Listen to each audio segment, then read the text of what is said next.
السلام علیکم معزز ناظرین and welcome to the information about world YouTube channel. دوستو، دنیا میں بہت کم لوگ ایسے ہوتے ہیں جو کہ دنیا کا نقشہ بدل کر رکھ دیتے ہیں، اور بانی پاکستان محترم قائد اعظم محمد علی جناح رحمۃ اللہ کا شمار ایسی ہی گوہر نیاب شخصیات میں ہوتا ہے۔ ہر سال 25 دسمبر کو قائد اعظم کا یوم پیدائش پاکستان میں قومی سطح پر منایا جاتا ہے، اور جن میں ان کی شاندار خدمات پر روشنی ڈالی جاتی ہے۔ آئیں ان کی زندگی کے چند واقعات آپ کے سامنے پیش کرتے ہیں جو ہمارے لیے اور آج کے سیاستدانوں کے لیے بالخصوص مشعل راہ ہیں۔ دوستو، ہماری آپ سے گزارش ہے کہ آج کی اس نالجیبل ویڈیو کو مکمل ضرور دیکھیں۔ وقت کی پابندی کتنی ضروری ہے؟ دوستو، وفات سے کچھ عرصہ قبل بابائے قوم نے اسٹیٹ بینک آف پاکستان کا افتتاح کیا۔ یہ وہ آخری سرکاری تقریب تھی جس میں قائد اعظم نے اپنی علالت کے باوجود شریک ہوئے۔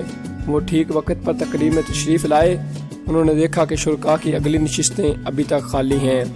انہوں نے تقریب کے منتظمین کو پروگرام شروع کرنے کا کہا اور یہ حکم بھی دیا کہ خالی نشستیں ہٹا دی جائیں۔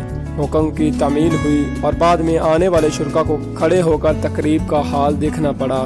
ان میں کئی دوسرے وزراء اور سرکاری افیسر کے ساتھ ساتھ اس وقت کے وزیر اعظم لیاقت علی خان بھی شامل تھے۔ دوستو، 1943 میں الہ آباد یونیورسٹی میں ہندو اور مسلمان طلباء کے درمیان اس بات پر تنازع ہو گیا کہ یونیورسٹی میں کانگریس کا پرچم لہرایا جائے۔ مسلمان طلباء کا کہنا تھا کہ کانگریس کا پرچم مسلمانوں کے جذبات کا عکاس نہیں، کیونکہ الہ آباد یونیورسٹی میں مسلمان طلباء کی اکثریت زیر تعلیم تھی، اس لیے پرچم اصولاً وہاں نہیں لہرایا جا سکتا تھا۔ ابھی یہ تنازع جاری تھا کہ اسی سال پنجاب یونیورسٹی کے مسلم طلباء کی یونین سالانہ انتخابات میں اکثریت حاصل کر گئی۔ یونین کے طلباء کا ایک وفد قائد اعظم کے پاس گیا اور درخواست کی کہ وہ یونیورسٹی ہال پر مسلم لیگ کے پرچم لہرانے کی رسم ادا کرے۔ قائد اعظم نے طلباء کو مبارکباد دی اور کہا، اگر تمہیں اکثریت مل گئی ہے تو یہ خوشی کی بات ہے، لیکن طاقت حاصل کرنے کے بعد اپنے غلبے کی نمائش کرنا نازیبا حرکت ہے۔ کوئی ایسی بات نہ کرو جس سے کسی کی دل آزاری ہو، اور ہمارا ظرف بڑا ہونا چاہیے۔ رشوت ایک ناسور ہے۔ ایک بار قائد اعظم سفر کر رہے تھے۔ سفر کے دوران انہیں یاد آیا کہ غلطی سے ان کا ریل کا ٹکٹ ملازم کے پاس رہ گیا ہے۔ وہ بلا ٹکٹ سفر کر رہے ہیں۔ جب وہ اسٹیشن پر اترے تو ٹکٹ ایگزامینر سے ملے اور اس سے کہا کہ میرا ٹکٹ ملازم کے پاس رہ گیا ہے اور اس لیے دوسرا ٹکٹ دے دیں۔ ٹکٹ ایگزامینر نے کہا، آپ 2 روپے مجھے دے دیں اور پلیٹ فارم سے باہر چلے جائیں۔ قائد اعظم نے سن کر طیش میں آ گئے۔ انہوں نے کہا، تم نے مجھ سے رشوت مانگ کر قانون کی خلاف ورزی اور میری توہین کی ہے۔ بات اتنی بڑی کہ لوگ اکٹھے ہو گئے۔ ٹکٹ ایگزامینر نے لاکھ جان چھڑانا چاہیے، لیکن قائد اعظم نے اسے پکڑ کر اسٹیشن ماسٹر کے پاس لے گئے۔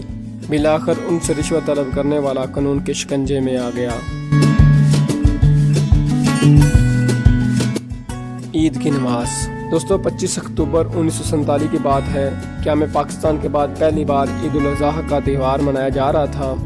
اس نماز کی امامت کا فریضہ مشہور عالم دین مولانا ظہور الحسن نے انجام دینا تھا۔ قائد اعظم کو نماز کے وقت سے مطلع کر دیا گیا، مگر قائد اعظم کسی وجہ سے عیدگاہ نہیں پہنچ پائے۔ اعلیٰ حکام نے مولانا ظہور الحسن کو مطلع کیا کہ قائد اعظم رستے میں ہیں، وہ چند ہی لمحات میں عیدگاہ پہنچنے والے ہیں۔ انہوں نے مولانا سے درخواست کی کہ وہ نماز کی ادائیگی کچھ وقت کے لیے مؤخر کریں۔ مولانا ظہور الحسن نے فرمایا، میں قائد اعظم کے لیے نماز پڑھانے نہیں آیا ہوں، بلکہ میں اللہ تعالیٰ کی نماز پڑھانے آیا ہوں۔ چنانچہ انہوں نے صفوں کو درست کر کے تکبیر فرما دی۔ ابھی نماز عید کی پہلی رکعت شروع ہوئی تھی کہ اتنے میں قائد اعظم بھی عیدگاہ پہنچ گئے۔ نماز شروع ہو چکی تھی۔ قائد اعظم کے منتظر اعلیٰ حکام نے قائد اعظم سے درخواست کی کہ وہ اگلی صف میں تشریف لے چلیں، مگر قائد اعظم نے ان کی درخواست مسترد کر دی اور کہا کہ میں پچھلی صف میں ہی نماز ادا کروں گا۔ چنانچہ ایسا ہی ہوا اور قائد اعظم نے پچھلی صفوں میں نماز ادا کی۔ قائد اعظم کے برابر کھڑے ہونے والے نمازیوں کو بھی نماز کے بعد علم ہوا کہ ان کے برابر میں نماز ادا کرنے والا ریاست کا کوئی عام شہری نہیں بلکہ ریاست کا سربراہ تھا۔ قائد اعظم نمازیوں سے گلے ملنے کے بعد آگے تشریف لائے۔ انہوں نے مولانا ظہور الحسن کی جرأت ایمانی کی تعریف کی اور کہا کہ ہمارے علماء کو ایسے ہی کردار کا حامل ہونا چاہیے۔ پروٹوکول کے سخت مخالف تھے۔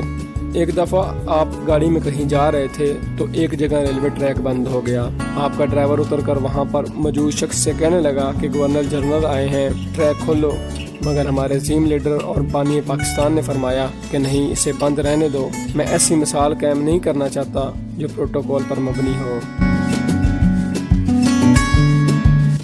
اللہ کے ولی کا خطاب۔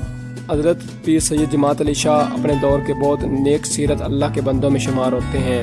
انہوں نے ایک دفعہ کہا کہ محمد علی جناح اللہ کے ولی ہیں۔ اس پر لوگوں نے کہا کہ آپ اس شخص کی بات کر رہے ہیں جو دیکھنے میں گورا یعنی انگریز نظر آتا ہے اور اس نے داڑھی بھی نہیں رکھی ہوئی۔ تو میرے ملت پیر سید جماعت علی شاہ رحمۃ اللہ نے کہا، تم اس کو نہیں جانتے، وہ ہمارا کام کر رہا ہے۔ پیر صاحب کی اس دور میں تقریباً 10 لاکھ مرید تھے۔